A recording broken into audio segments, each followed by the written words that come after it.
নমস্কার বন্ধুরা, পিঙ্কি ভিলেজ কিচেনে আপনাদের সবাইকে স্বাগত জানাই। আশা করি আপনারা সকলেই ভালো আছেন ও সুস্থ আছেন। আর হ্যাঁ বন্ধুরা, ভালো তো থাকতে হবে, কেননা এখন শ্রাবণ ভাদ্র মাস চলে এসেছে।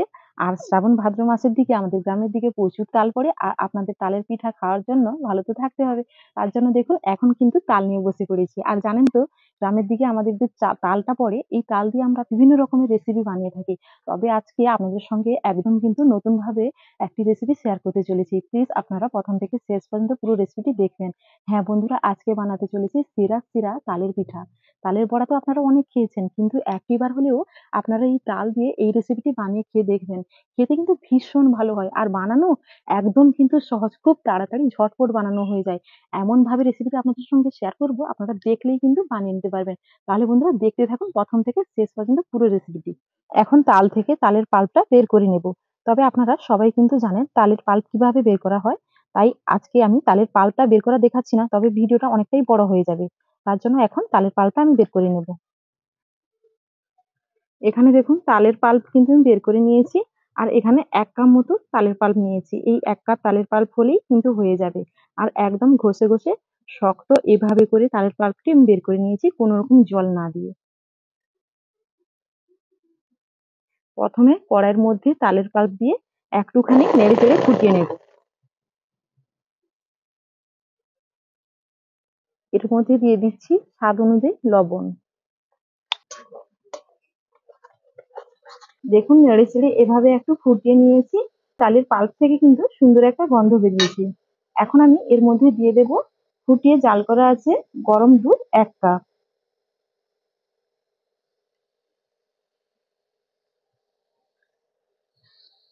দুধটা দিয়ে আবার আমি একসঙ্গে নেড়েচেড়ে মিশিয়ে নিচ্ছি।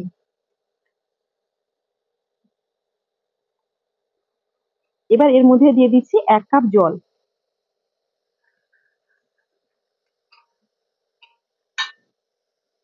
আরো আমি হাফ কাপের মতো জল দিয়ে দিলাম।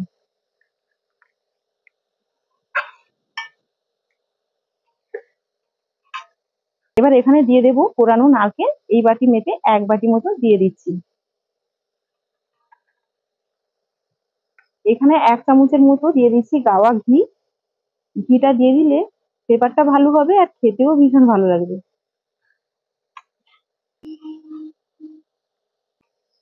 এবার দেখুন এই বাটি মেপে নিয়েছি ১ বাটি সুজি।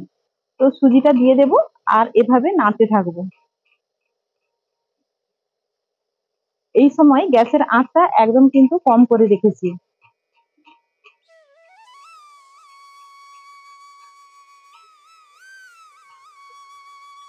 এরকম কিন্তু অনবরত নাড়তে হবে। নেড়ে নেড়ে একটা ডোর আকারে আমি তৈরি করে নেব।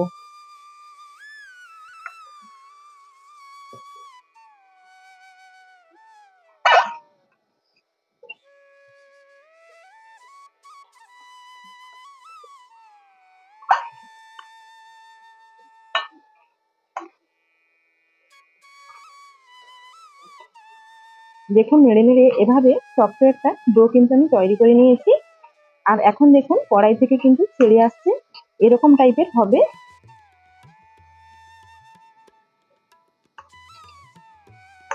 দেখুন এইভাবে ডোটা কিন্তু আমার তৈরি হয়ে গেছে। একদম শুকনো শুকনো করে রেডি করে নিয়েছি। এবার কড়াইটা নামিয়ে নেব। থালার মধ্যে ঢেলে নিচ্ছি, দিয়ে একটু ঠান্ডা করে নেব। এরকম একটু মেলে দিলে ঠান্ডা হয়ে যাবে। এবার আমি চিনির একটা শিরা তৈরি করব। তার জন্য দেখো এই বাটি মেপে নিয়েছি ১ বাটি চিনি। এর মধ্যে কিন্তু ঢেলে দিলাম। এবার যেই বাটি মেপে চিনি নিয়েছিলাম সেই বাটি মেপে কিন্তু জল নেব।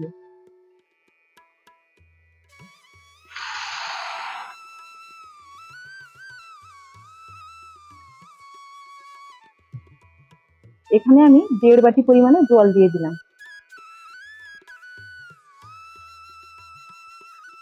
এখানে এলাচ নিয়েছি ৩টা ফাটিয়ে এর মধ্যে দিয়ে দিলাম।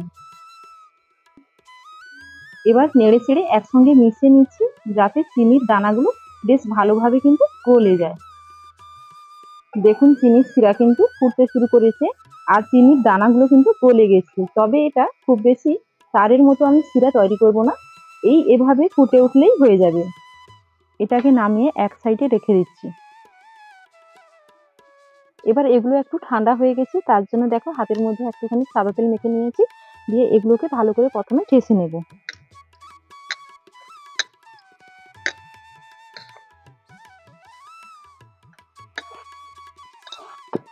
দেখুন এইভাবে বেশ ভালো করে কিন্তু ঠেসে নিয়েছি। আর এটা যদি গরম অবস্থায় থাকে তাহলে কিন্তু একটু হাতের মধ্যে জড়ে যেতে পারে, তবে একদম ঠান্ডা হয়ে গেলে আর কিন্তু হাতের মধ্যে জড়বে না। আর অবশ্যই একটু তেল হাত করে এভাবে ঠেসে নেবেন, দেখবেন জড়বে না। এবার আমি এগুলোকে বানাবো, তার জন্য দেখো আবার আমি ঠিক একইভাবে তেল হাত করে নিলাম, দিয়ে এখান থেকে অল্প করে একটুখানি লেচি কেটে নিচ্ছি। এরকম এরকম অল্প করে লেচি কেটে নিলাম, দিয়ে এটাকে এরকম করে গোল করে নেব প্রথমে। দেখো এরকম গোল করে নিলাম, দিয়ে দুই হাতের তালুতে এভাবে করে পাক দিয়ে দেব।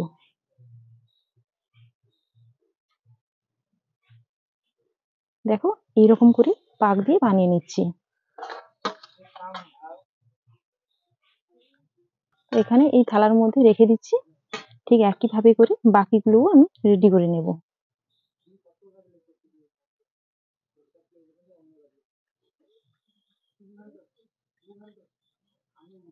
যেভাবে আমরা চুষি পিঠে বানিয়ে থাকি ঠিক সেইভাবে কিন্তু বানিয়ে নিতে হবে। দেখুন এইভাবে বাকি সবগুলো কিন্তু আমি বানিয়ে নিয়েছি। তো এখানে বেশ কতগুলোই আমি এখানে বানিয়ে নিয়েছি।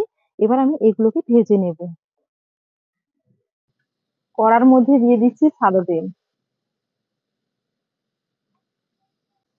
তেলটা প্রথমে হাই হিটে গরম করে নিয়েছি। এভাবে হাই হিটে প্রথমে গরম করে নিতে হবে। আর তারপরে দেখুন এভাবে খুন্তির মধ্যে সাজিয়ে নিয়েছি, দিয়ে এর মধ্যে দিতে হবে। না হলে যদি হাতের মধ্যে তুলে দেওয়া যায় তাহলে এরকম করে সুন্দর করে যে বানিয়েছি এটা কিন্তু এরকম থাকবে না, ভেঙে যাবে বা চ্যাপ্টা হয়ে যাবে। খুন্তির মধ্যে এভাবে সুন্দর করে সাজিয়ে দিয়ে দিলে সুন্দরভাবে গোছা গোছা হয়ে থাকবে।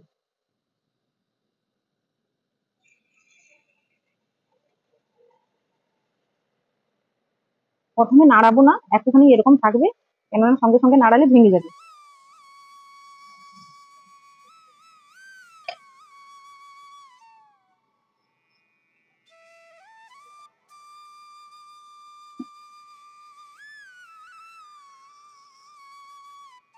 এবার একটুখানি নাড়িয়ে নিচ্ছি।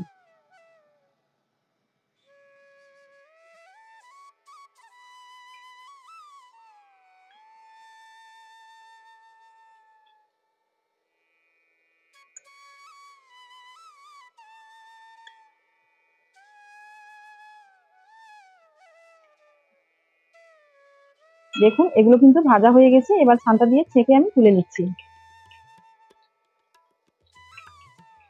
এর থেকে বেশি লাল করে ভাজার কোনো দরকার নেই, এরকম করে ভেজে নিলে হয়ে যাবে।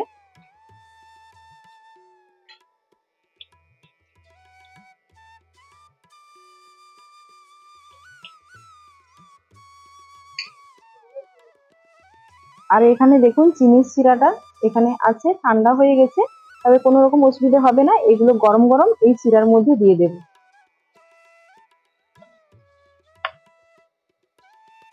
গরম গরম দিয়ে দিলে সুন্দরভাবে টেনে নেবে।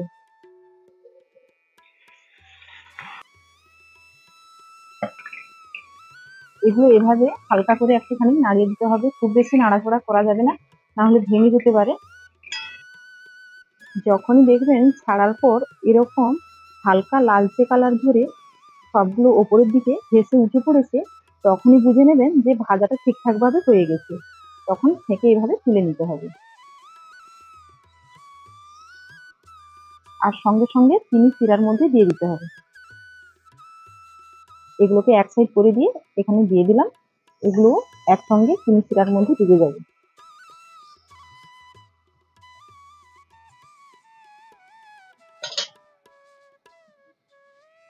একইভাবে বাকিগুলো ভেজে তুলে নিলাম। দেখুন বন্ধুরা প্রত্যেকটি পিঠা দেখুন রসে একদম তৈ তম্বুর হয়ে ফুলে গেছে, কতটা সুন্দরভাবে ফুলে গেছে দেখুন। আর একদম রসালো, কত সুন্দরভাবে হয়েছে, রস একদম টেনে নিয়েছে পিঠাগুলো। তো এখন আমি প্লেটের মধ্যে সুন্দরভাবে সাজিয়ে নিচ্ছি।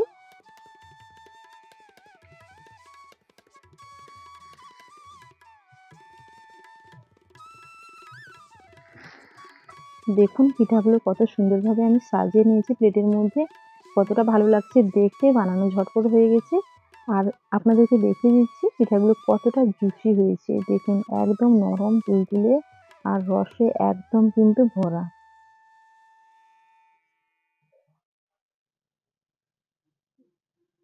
তাহলে বন্ধুরা তাল দিয়ে আজকে সেরা স্বাদের পিঠার রেসিপিটি আপনাদের কাছে কেমন লেগেছে আপনারা অবশ্যই কমেন্টে জানাবেন। আর আজকের রেসিপি আপনাদের কাছে যদি একটুও ভালো লেগে থাকে তাহলে প্লিজ আমার চ্যানেলটাকে সাবস্ক্রাইব করে আমার পাশে থাকবেন। আর হ্যাঁ, বন্ধুদের সাথে এই রেসিপিটি বেশি, বেশি করে শেয়ার করবেন। আপনারা সবাই ভালো থাকবেন, সুস্থ থাকবেন আর ভালোবেসে একটা লাইক করে যাবেন। ফিরে আসছি আগামী পর্বে অন্য নতুন, নতুন রেসিপির সাথে। টাটা।